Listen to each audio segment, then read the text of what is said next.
RS classes में आप लोग का स्वागत है। हम लोग रोज की तरह इस क्वेश्चन को आज करना शुरू करेंगे। आप लोग का एग्जाम बेहद करीब है, आप लोग डरो मत, आप लोग के साथ हम हैं, कोई दिक्कत नहीं है। बाकी सब सब्जेक्ट में सभी लोग सभी टेस्ट कराएंगे। अब धीरे धीरे सारी चीज़ें होगी, बहुत एक्टिव होकर बहुत जल्दी जल्दी।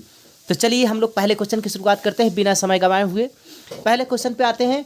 कह रहा है कि कोई दर्पण किसी वस्तु का प्रतिबिंब सदैव सीधा बनाता है। दर्पण है, जब भाई प्रतिबिंब सीधा बनेगा इसका मतलब ये हुआ कि देखो, अगर हम बात करते हैं समतल उत्तल पर कुछ लोग जाएंगे। अगर समतल उत्तल पर चले जाएंगे, कहाँ पर? समतल उत्तर पर गए, इसका मतलब ये है कि जो समतल दर्पण होता है ना, जो समतल दर्पण होता है वह अगर आप उसमें देखेंगे कि दाहिना हाथ हिलाते हैं बायां हिलता है, इसलिए ये कट जाता है। बस आई आंसर कौन सा हो जाएगा? ये उत्तल वाला। उत्तल वाला इसका सही आंसर है। चलो अगले क्वेश्चन पे आते हैं। क्वेश्चन नंबर दूसरा। किसी दर्पण के सामने किसी वस्तु को रखने पर उसका प्रतिबिंब वास्तविक उल्टा व आकार में कुछ छोटा बनेगा, वह है। तो भाई कुछ छोटा बनेगा, इसका मतलब कि कोई वस्तु है, वस्तु के सामने किसी वस्तु को रखने पर उसका प्रतिबिंब वास्तविक उल्टा व आकार में कुछ छोटा बनता है। वास्तविक बनेगा और उल्टा बनेगा, आकार में कुछ छोटा बनेगा। भाई वास्तविक बने उल्टा बने, ये तो एक ही दर्पण का काम हो सकता है। कौन सा? अवतल दर्पण का। ठीक है, चलो आगे बात करो। आगे बात करते हैं। प्रिज्म में श्वेत प्रकाश की किरण को गुजरने पर सबसे अधिक विचलन होता है। ये तो बहुत बार रिपीट हो चुका है। इस क्वेश्चन को आप लोग समझते होंगे। बैगनी रंग सबसे, ये जो प्रिज्म होता है यहाँ से श्वेत प्रकाश आती है, 7 अलग अलग रंगों में क्या होती है? विभक्त हो जाती है। और इन 7 अलग अलग रंगों का में से देखा जाए तो सबसे ऊपर लाल रंग होता है, सबसे नीचे बैगनी रंग होता है। तो सभी लोग को इस बात को क्लियर हो चुका है। तो सबसे अधिक विचलन होता है तो वह बैगनी रंग में होता है। चलो अगले क्वेश्चन पे आइए। अगला क्वेश्चन कह रहा है किसी 1.5 वोल्ट के विद्युत वाहक बल के सेल का आंतरिक प्रतिरोध 3 ओम है। सेल का में प्रवाहित धारा का अधिकतम मान, अधिकतम धारा के लिए जो होता है इसके में हम लोग निकालेंगे। आई का मान जो निकालेंगे वह भी बटे क्या हो जाएगा? आर हो जाएगा। यहाँ भी का मान कितना दिया? 1.5 और आर का मान कितना दिया है? 3 ओम। 0.0 करिए, दशमलव दशमलव कैंसिल, काट दीजिए। 1/2, 1/2 का मतलब 0.5। इसका सही उत्तर कौन हो गया? 0.5 इसका सही आंसर है। 0.5 इसका सही उत्तर है। चलो अगले क्वेश्चन पे आते हैं। अगला क्वेश्चन करेंगे। अगला क्वेश्चन में कह रहा है कि 5 प्रतिरोध 5 के किसी तार के टुकड़े को 5 बराबर भागों में काटा जाता। इन टुकड़ों को फिर पार्श्व क्रम में मतलब समांतर क्रम में संयोजित कर देते हैं। इस संयोजन का तुल्य प्रतिरोध आर डैश हो तो आर बटे आर डैश का मान कितना होगा? ये हर सेट में लगभग ये क्वेश्चन आते हैं। तो चलो भाई इसमें से इस क्वेश्चन का आंसर देते हैं। चलो इस बात को करते हैं कि 5 को काटेंगे तो 1 का मान जो होगा आर बटे 5 हो जाएगा। अगर 5 को लेंगे हम लोग, 5 को इसको उल्टा करके जोड़ते हैं, ये आर का 1 का होगा। इसमें हम लोग क्या करते हैं? सबको जोड़ते हैं। तो ये 5 रहेगा, उल्टा करते हैं इसको, 1/r होता है तो 5 बटे ये हो जाएगा। इसको टोटल जोड़ेंगे तो 25/r हो जाएगा। किसका मान? ये 1/r का मान होता है। तो आर की जो आर डैश की जो वैल्यू होती है, आर डैश की जो मान आएगा वह आर बटे कितना हो जाता है? 25r हो जाता है। कितना? 25r हो जाता है। अब हम लोग कह रहा है कि आर बटे आर डैश, इसके ऊपर कर दीजिए आर का, नीचे कर दीजिए आर, इससे कैंसिल हो जाएगा और उसका आंसर हो जाएगा आर 25। इसका आंसर हो जाएगा 25। आर से कैंसिल हो जाएगा, उल्टा जाएगा। ये 25 ओम इसका क्या हो जाएगा? उत्तर हो जाएगा। तो चलिए इसका सही उत्तर कौन सा हो गया? इसका सही उत्तर हो गया 25 ओम। कितना है? 25 ओम। चलो अगले क्वेश्चन पर आते हैं। अगला क्वेश्चन कौन सा है? करें किसी विद्युत चुंबकीय ध्रुवों के बीच धारावाही चालक पर लगने वाले बल की दिशा ज्ञात करने के लिए कौन से नियम का प्रयोग करते हैं? तो बल की दिशा ज्ञात करने का कौन सा नियम है? बल की दिशा याद करेंगे फ्लेमिंग के दाएं हाथ के नियम के द्वारा। फ्लेमिंग के कौन सा नियम? दाएं हाथ के नियम के द्वारा। अगले क्वेश्चन पे आइए। अगला क्वेश्चन है वैद्युत चुंबकीय प्रेरण की परिघटना को कहते हैं। देखिए वैद्युत चुंबकीय प्रेरण की जो परिघटना होती है वह किस में होता है? भाई वैद्युत चुंबकीय प्रेरण की परिघटना एक परिभाषा दे रहा है, समझ लो। विद्युत चुंबकीय प्रेरण की परिघटना का जो परिभाषा दे रहा है वो कौन सा हो गया? इसमें कुंडली और चुंबक के बीच में कौन सा? कुंडली और चुंबक के बीच में एक गति होती है। उस गति को बारे में अगर हम लोग बात करते हैं तो वह कौन सी गति होगी जिसके तहत इसका आंसर होगा? तो चलिएगा इसमें से सही उत्तर कौन सा है? जल्दी से अपने अपने आंसर को लगाइए। इसमें सही उत्तर कौन सा है? जल्दी सभी लोग अपने अपने आंसर को लगा लीजिएगा। चलें आगे।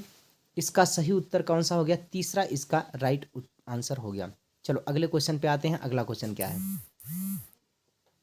बैरियम क्लोराइड सोडियम सल्फेट को बेरियम क्लोराइड NaCl की अभिक्रिया में बनता है, इसमें से कौन सा सही है? जल्दी से बताइएगा इसमें सही उत्तर कौन सा है। जल्दी सभी लोग कमेंट करिएगा कि अगर ये योगात्मक अभिक्रिया है, योग अभिक्रिया, विस्थापन अभिक्रिया, द्विविस्थापन अभिक्रिया, या फिर अगला क्वेश्चन कौन सा कह रहा, नहीं अपघटन अभिक्रिया, इसमें से कौन सा आंसर सही है? जल्दी से अपने अपने आंसर को लगाइए, क्लिक करिए फास्टली। कुछ लोग का आंसर आ रहा है, ठीक है, ओके डियर। चलो अगले क्वेश्चन के बारे में बात करें। अगला क्वेश्चन है, अगला आंसर कौन सा हो गया इसका? द्विविस्थापन। कौन सा होगा? द्विविस्थापन इसका राइट आंसर है। अगला देखिए, निम्नलिखित में से कौन सी धातु अम्ल के साथ विस्थापित नहीं होता है? ये क्वेश्चन अगले सेट में भी रिपीट हुआ था। मैं जानबूझ के रिपीट कर देता हूँ क्वेश्चन, जिससे कि आप लोग को चीज़ें क्लियर होती रहें, बार बार किस चीज़ का रिवीजन हो, बार बार रिपीट हो, तो चीज़ें जल्दी से क्लियर हो जाए। चलो इस क्वेश्चन में इसका आंसर बताइएगा, इसमें जो सही उत्तर होगा वो कौन सा होगा? चलिएगा इसके आंसर बताइए। इसको हम लोग पहले भी हो चुका है, इस क्वेश्चन को हम लोग पहले भी कर चुके हैं। कौन सा इसमें सही उत्तर होगा? तो इसका कापर क्या होगा, इसका राइट आंसर होगा। यूरेनियम है एक रेडियो एक्टिव है, ये सबको पता है। चलो अगले क्वेश्चन पे आते हैं। अगला क्वेश्चन होगा, बंकमिस्टर फ्लोरीन के अपरूपक हैं। ये फ्लोरीन का अपरूपक कौन सा है? इसका सही उत्तर कौन सा हो गया? फ्लोरीन का अपरूपक है, इसमें से कौन सा आंसर सही होगा? तो फ्लोरीन का जो अपर रूपक है वह कौन सा है? सभी लोग इसको आंसर को जल्दी से लगाइए। फ्लोरीन का अपर रूपक कौन सा है? इसमें कार्बन इसका राइट आंसर है। प्रोपेन में 3 कार्बन होता है, इसका ये आंसर हो गया। हाइड्रोजन अपने गुणों की समूह की समानता मिलता जुलता रूप प्रदर्शित करता है, किसके साथ? इसके साथ। चलिए अगले आंसर पे आते हैं। 13 के बाद 14 क्वेश्चन पे, क्वेश्चन नंबर 14 पे आइए। जठर रस स्रावित करने वाला ग्रंथि है। जो जठर रस जो स्रावित करता है वह कौन सा है? तो जठर रस को स्रावित करने वाला कौन सा है? तो सभी लोग ध्यान दीजिए, जठर रस को कौन स्रावित करता है? जठर रस को स्रावित करने वाला कौन सा है? जल्दी से क्लिक करिए इसमें से अपने आंसर को। क्वेश्चन नंबर 14 का आंसर आ रहा होगा। सभी लोग, जठर आमाशय से निकलता है। चलो अगर पौधों में जाइलम का कार्य होता है, जल से संबंधित है, ये जल और खनिज अम्लों का क्या करता है? वहन करता है। अगले क्वेश्चन पे आइए। अगला क्वेश्चन मतलब क्वेश्चन नंबर 16 क्या है? पौधों में कायिक परिवर्तन के लिए कौन सा भाग अनुकूल होता है? कायिक परिवर्तन के लिए कौन सा भाग क्या होता है?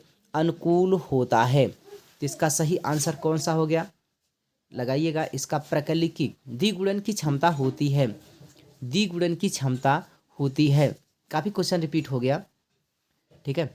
मेंडल के अनुसार मटर के पौधे में बौने जीन का प्रारूप कौन सा है? बौने जीन का प्रारूप कौन सा है? इसमें से बौने जीन का प्रारूप कौन सा होगा? अगले क्वेश्चन के बारे में बात करें, क्या है बौने जीन? बौने जीन के लिए में सबसे छोटा डबल डी क्या होगा? डबल टी होगा। चलो आगे देखिएगा। विज्ञान की वह शाखा जिसमें जीवाश्मों का अध्ययन किया जाता है उसे कहते हैं पैंटियोलॉजी। कौन सा होगा? ये वाला आंसर होगा। खाद्य श्रृंखला का शाकाहारी जंतु होता है, कौन सा है? शाकाहारी को क्या बोलते हैं? प्रथम उपभोक्ता कहते हैं। क्या बोलेंगे? प्रथम उपभोक्ता कहते हैं।